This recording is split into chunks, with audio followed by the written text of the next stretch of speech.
Hey everyone, how's it going? Welcome back to another video here. So this is going to be my review for Better Call Saul's finale, and I guess sort of talking about, the last couple of episodes and just give some thoughts on how it ended overall, because it was, I have some mixed feelings on the ending. I'm not saying it's anything bad or anything like that. It's not like I don't really have anything bad to say necessarily. It's just I kind of feel I guess to quote Bob Odenkirk, I kind of feel shattered by the ending. So yeah, anyways, before we go any further, obviously make sure to be a subscriber if you do want to get more content like this. Also, please be aware that this video will contain spoilers for Better Call Saul's finale. I mean, the show's over now. I know a lot of people have been really excited to watch this episode, and yeah, I mean, I've been looking forward to this for a very, very long time, and we're finally here now, and we actually get to see how everyone's story ends. And I'll just say, you know, the last few episodes here of Better Call Saul, really the second half, have been really amazing. And I feel like every single episode, for the most part, was almost a masterpiece. Like,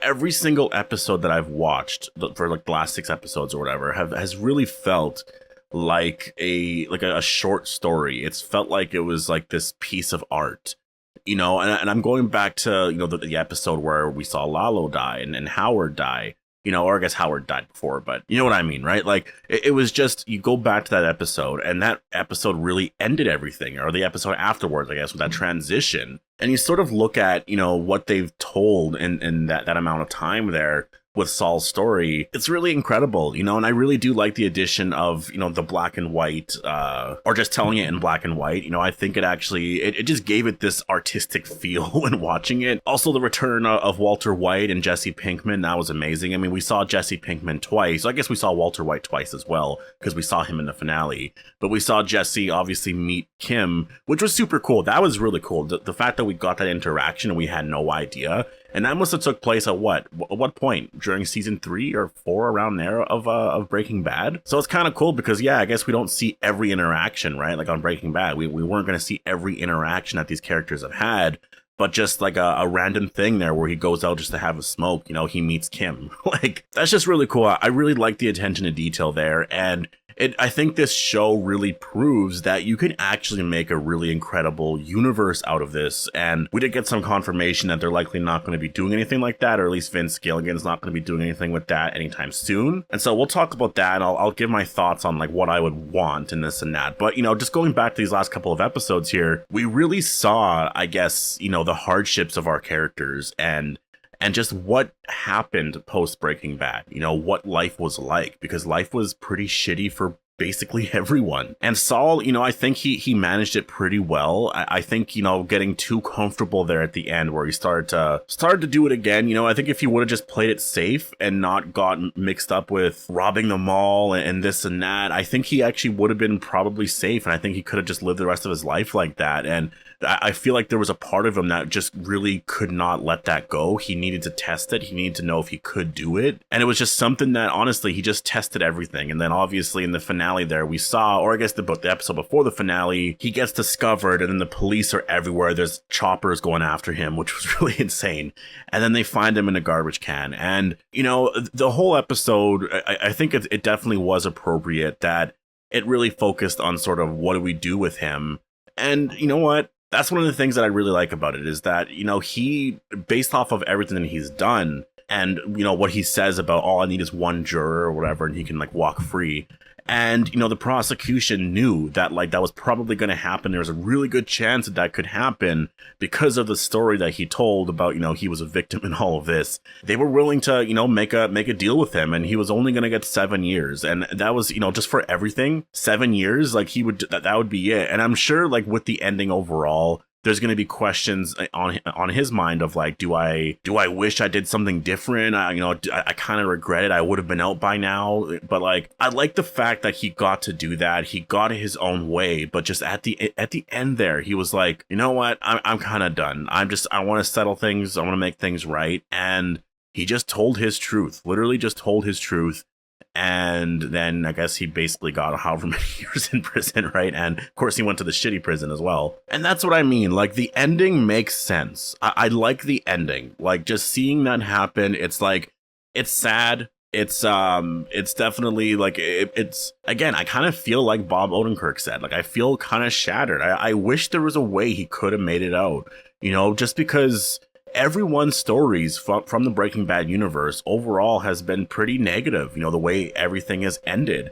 Like, Saul's now in prison, Walt died, Jesse's living in Alaska. Like, it's just everyone's stories is just, it's not in a good place. And those characters are technically our heroes here, right? Throughout the entire, or both shows. And I kind of wanted to see somebody win. Like, I wanted to see someone win, someone get, a chance at a new life, a normal life. And we, of course, aren't going to get that. I mean, I guess Kim technically gets that chance, right? But Kim's kind of a newer addition. Like, she wasn't really connected to everything that happened with Breaking Bad, which is where, Saul is mostly getting charged from, is all the stuff with Walter White. But still, like, while I say that, I also really liked the fact that the ending made a lot of sense. The ending just made perfect sense. It wasn't this death scene that we were going to get where he dies a hero, this and that.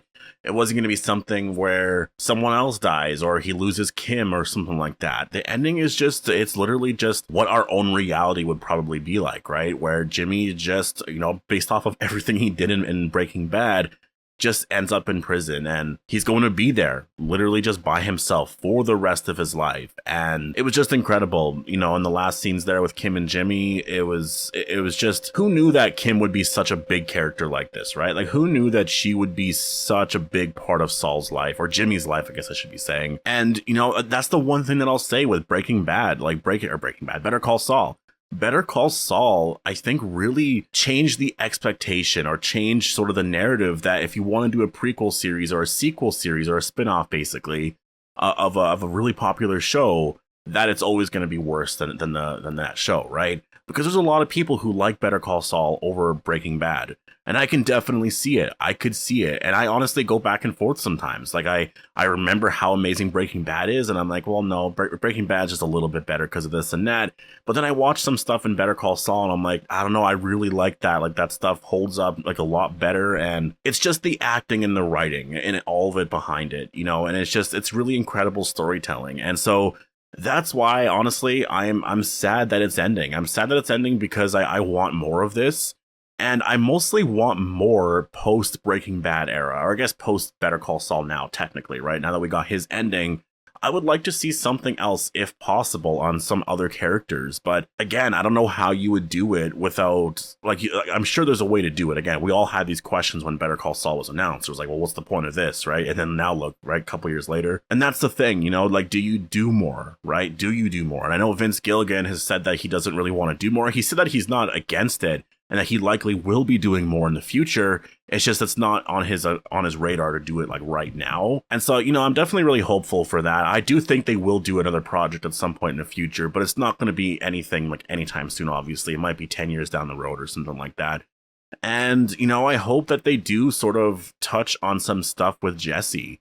I think they could do a lot of stuff there, and it would be really cool if, maybe Saul somehow got out of prison, or there was something there that they could do there. Just something like that. Obviously, the ending was super satisfying, and I think we should all sort of live in that right now. But yeah, I mean, that was Better Call Saul. Like this is definitely a spinoff that was worth watching. And if I had to give a rating for this series, I would have to give it a 10 out of 10. It would be such an easy 10 out of 10.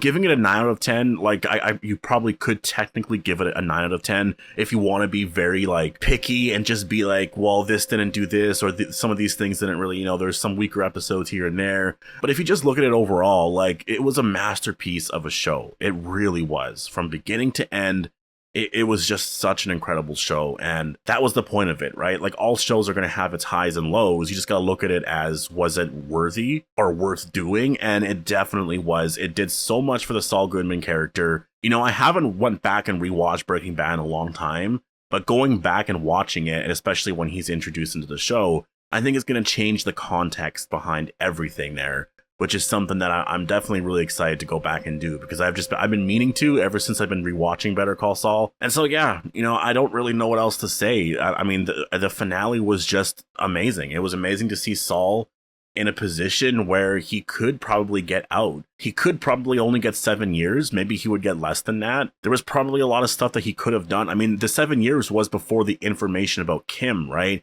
There was a bunch of stuff he could have said about Kim where maybe he could have dropped his sentencing lower from 7 years.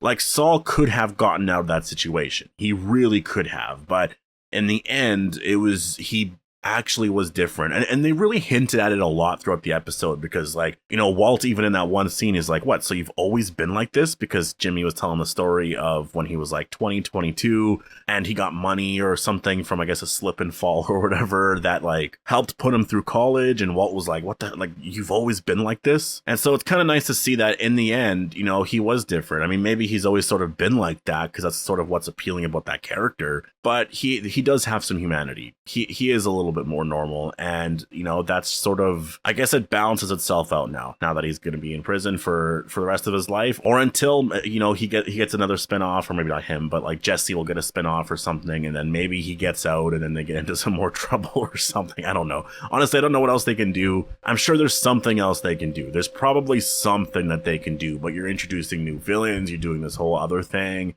and it's more of a question at that point of like, do you want to do that, or do you just want to kind of leave it as is, right? And just have it have this legacy.